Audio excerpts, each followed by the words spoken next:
이러한 법문을 내가 들었다. 한때 부처님께서 사위국의 왕사성에 있는 기수급 고독원에서 스님 38,000명과 보살 마하살들과 함께 계셨다. 그때 부처님께서 많은 대중을 거느리시고 남쪽으로 걸어가시다 쌓여있는 해골들을 보시고 부처님께서 고개를 숙이시고 몸을 낮추시어 그 해골 더미에 정중히 절을 하셨다. 이를 본 아난과 대중이 부처님께 말씀드렸다. 세존이시여, 열애께서는 3계의 큰 스승이시며 사생의 어버이십니다. 여러 중생이 귀의하고 공경하옵건을 어찌하여 이름 모를 해골더미에 친히 절을 하시옵니까? 부처님께서 다시 아난에게 이르셨다. 네가 비록 나의 상족제자이며 출가한 지도 오래되었지만 깨달음이 넓지 못하구나. 이 한 더미의 뼈가 내 전생의 부모도 될 수 있고 여러 대에 걸친 조상일 수도 있으므로 내가 지금 예배한 것이니라. 부처님께서 다시 아난에게 이르셨다. 이 백골 더미에서 뼈를 둘로 나누어 보아라. 아난이 부처님께 말씀드렸다. 세존이시여, 남자는 생전에 생긴 모양과 큰 옷을 입고 갓을 쓰기에 남자인 줄 알 수 있고 여인은 생전에 붉은 연지를 곱게 바르고 치장하여 여인인 줄 알 수 있습니다. 그러나 죽은 후의 백골은 남녀가 마찬가지인데 어떻게 그것을 제자로 하여금 알아보라고 하시옵니까? 부처님께서 다시 아난에게 이르셨다. 만일 남자의 뼈라면 희고 또 무거울 것이고 만일 여인의 뼈라면 검고 가벼울 것이니라. 남자는 세상에 있을 적에 절에 가서 설법도 듣고 경을 외우며 삼복계 예배도 하고 염불도 하였기에 그 뼈가 희고 무거울 것이며 여인은 세상에 있을 때에 아기를 한번 낳을 때마다 서말 서대에 되는 엉킨 피를 흘리며 8썸 너말의 젖을 먹여야 하기에 뼈가 검고 가벼우니라. 아난이 이 말씀을 듣고 가슴을 도려내듯 눈물을 흘리고 슬피 울면서 부처님께 말씀드렸다. 세존이시여, 어머님의 크신 은덕을 어떻게 보답할 수 있습니까? 부처님께서 아난에게 이르셨다. 너는 이제 자세히 들어라. 내가 너를 위하여 상세히 말하리라. 사람이 이 세상에 있게 된 것은 부모와의 인연 때문이니라. 아버지와 어머니가 아니면 태어나지 못하고 자라지 못하니 어머니의 몸속에 의지하는 10달 동안 어머니는 큰 고통과 많은 희생을 하시고 사람이 이 땅에 태어나게 되느니라. 어머니는 8섬 서말의 젖을 먹이고 10손가락과 손톱에 묻은 자식의 더러운 것을 감수하시느니라. 어머니의 은혜는 하늘처럼 크고 끝이 없느니라. 어머니가 아기를 가지면 10달 동안의 고통은 무엇으로도 형용할 수 없는 것이니라. 어머니가 자식을 잉태한 첫째 딸에는 태아가 마치 풀잎 위에 이슬 방울과 같고 잉태한 지 둘째 딸이 되면 태아가 끓인 우유에 엉킨 것처럼 되느니라.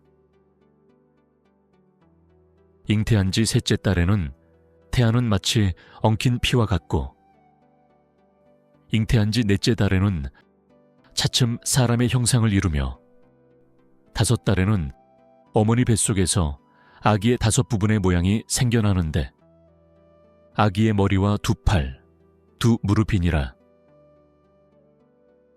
잉태한 지 여섯 달이 되면 어머니 뱃속에서 아기의 여섯 가지 감각이 열리는데 눈과 귀, 코와 입, 혀와 그리고 정신, 이것을 육정이라 하느니라. 눈이 첫째 정기가 되고 귀가 둘째 정기가 되고 코가 셋째 정기이며 입이 넷째 정기가 되고 혀가 다섯째 정기가 되며 그리고 정신 여섯 개 정기니라. 어머니가 잉태한 지 7달이 되면 어머니 뱃속에서 360개의 뼈마디와 84,000개의 털구멍이 생기느니라. 잉태한 지 8달이 되면 뜻과 지혜가 생기고 9개의 구멍이 생기느니라. 잉태한 지 9달이 되면 아기가 어머니 뱃속에서 무엇을 먹게 되는데 이때 복숭아나 배, 마늘은 먹지 말아야 하고 오곡만을 먹느니라. 어머니의 생장은 아래로 향하고 속장은 위로 향하여 있는데 그 사이에 세 가지의 산이 있으니 한 가지는 수미산이요 또 한 가지는 업산이요 또 한 가지는 혈산이니라. 이 산이 한번 무너져 내리며 합쳐져 한 줄기에 엉긴 피가 되어 아기의 입 안으로 흘러 들어가느니라.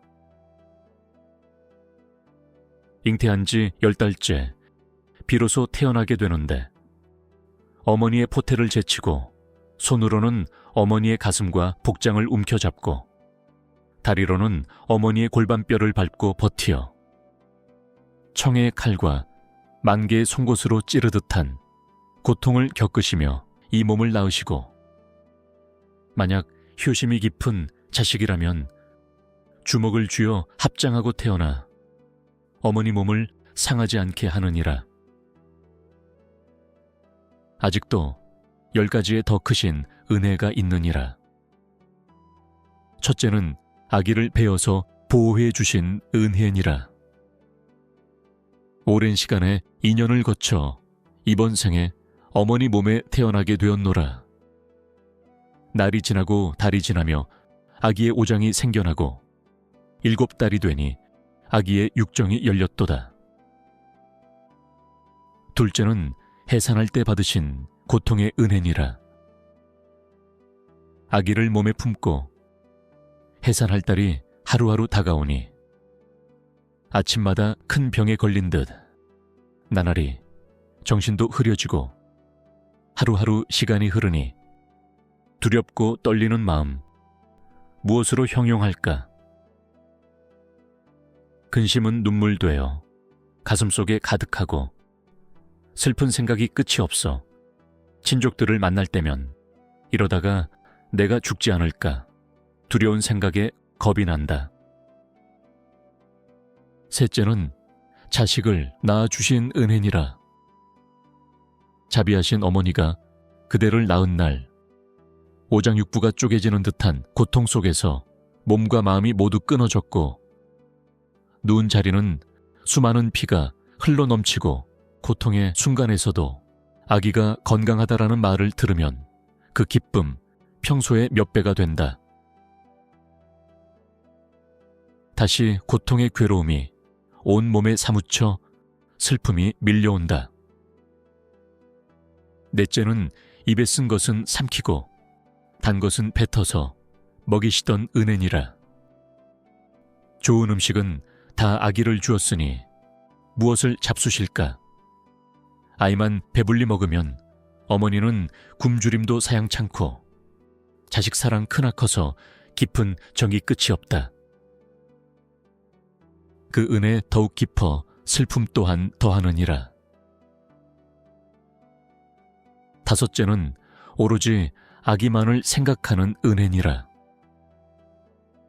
두 젖으로 굶주림과 목마름을 채워주고 부드러운 솜의 자락으로 찬 바람을 막아주며 사랑과 정성으로 잠도 설치시며 오로지 아기의 편함만을 생각하는 자비하신 어머니는 불편함도 즐겁도다.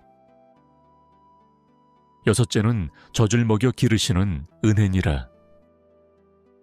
어머님의 크신 은혜는 땅과 같고 아버님의 높은 은혜는 하늘과도 같네. 높고 크신 아버지와 어머니의 마음 그와 같아서 비록 아이가 눈이 없다 한들 내 속에서 친히 낳은 자식이기에 어찌 미워하리. 사랑함이 끝이 없도다. 일곱째는 오로지 자식만을 위하신 은혜니라. 옛날에 아름답던 그 얼굴과 그 곱고 고운 자태는 유연도 하셨도다. 두 눈썹은 버들잎 같았고 두 뺨은 붉은 연꽃도 무색하셨네. 어머니의 은혜가 깊을수록 그 모습 여위셨고 맑은 얼굴이 상하셨네. 오로지 아들 딸만을 사랑하고 보살피시다. 어머니는 늙은 줄도 잊으시고 잔주름만 늘어간다. 여덟째는 자식이 먼 길 떠나면 염려하고 생각하신 은혜니라. 죽어서 헤어짐도 참기 힘들고 살아서 생이별 또한 아프고 서럽도다. 자식이 집을 나가 먼 곳으로 떠나가면 어머니의 마음은 밤낮을 가리지 않고 자식 걱정에 애간장이 다 끊긴다. 아홉째는 강산처럼 크고 깊은 부모님의 은혜니라. 그 크고 깊은 은혜 무엇으로도 갚기 어렵다. 자식의 괴로움을 대신 받기 원하시고 자식이 고생하면 부모 마음 편치 않네. 자식이 먼 길 떠난다 들으시면 잘 있는가 춥지 않는가 밤낮으로 걱정이고 자식이 괴로운 일 당할 때면 어머니는 오래도록 마음 아파하시네.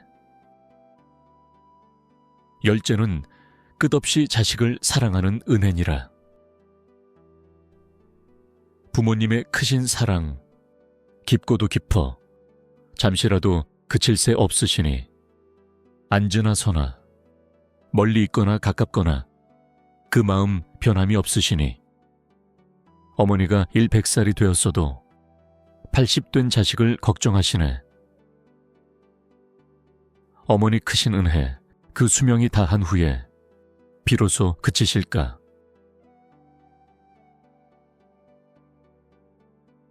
부처님께서 아난에게 말씀하셨다.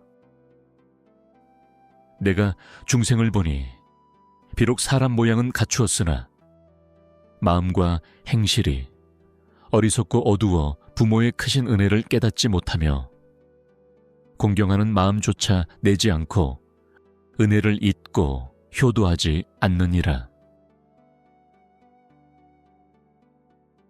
어머니가 아기를 가진 10달 동안 일어서거나 앉는 것도 편치 못하여 마치 무거운 짐을 진 것 같고 음식이 잘 내리지 않아 오랫동안 큰 병을 앓는 사람과 같느니라. 다리 차서 아기를 낳을 때는 온갖 고통을 받으며 잠깐 잘못으로 죽게 될까 두려워하며 피가 흘러 바닥을 적시느니라. 이런 고통을 겪으면서도 자식을 낳으신 후에는 쓴 것은 삼키시고 단 것은 뱉어서 아기에게 먹이며 품에 안아 기르느니라.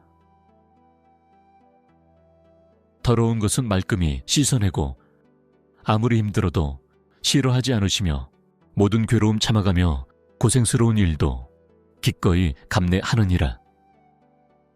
마른 자리는 아이를 누이고 젖은 자리에는 어머니가 누우시며 3년 동안 어머니의 젖을 먹이며 키우느니라.